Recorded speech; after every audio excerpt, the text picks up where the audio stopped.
Comment détruire une planète? Un seul être humain peut détruire la planète Terre. Or, nous sommes des milliards sur Terre.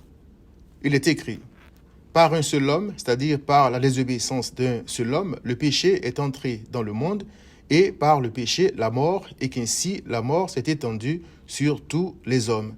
Romains 5, verset 12. Que peut-on espérer d'un si grand nombre de pécheurs si ce n'est une destruction massive? L'Éternel n'aura peut-être donc pas besoin de faire pleuvoir sur nous le feu pour détruire notre planète. Comme il nous a laissé tuer son Fils afin de sauver des pécheurs, il pourrait nous laisser détruire la planète par notre méchanceté pour accomplir sa volonté. Il est écrit, par la même parole, les cieux et la terre d'à présent sont gardés et réservés pour le feu, pour le jour du jugement et de la ruine des hommes impies. 2 Pierre 3, verset 7. Concernant la mort de Christ, il est écrit, en effet, contre ton saint serviteur Jésus, que tu as oint, Hérode et Ponce Pilate se sont ligués dans cette ville avec les nations et avec les peuples d'Israël pour faire tout ce que ta main et ton conseil avaient arrêté d'avance, c'est-à-dire crucifier Christ. Acte 4, 27 à 28. Je me demande si la méchanceté du cœur de l'homme n'est pas encore en train de l'amener à faire tout ce que la main et le conseil de l'Éternel avaient arrêté d'avance, c'est-à-dire la destruction de notre planète par le feu. Je m'explique.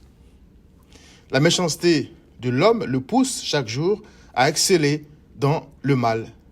Cette quête de l'excellence dans le mal a accouché de l'arme nucléaire. Puisque c'est l'arme qui peut tuer le plus de gens possible, beaucoup de pays l'ont obtenue et d'autres sont dans la course. Plus on a de têtes nucléaires, plus on se sent fort.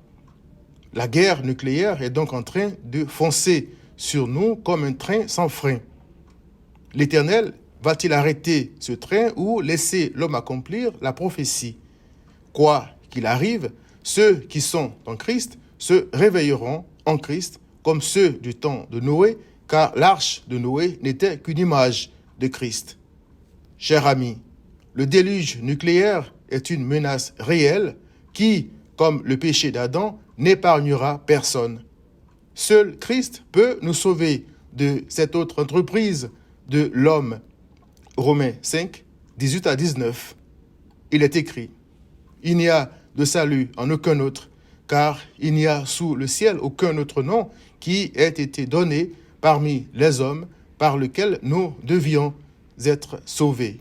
Acte 4, verset 12. Viens à Christ.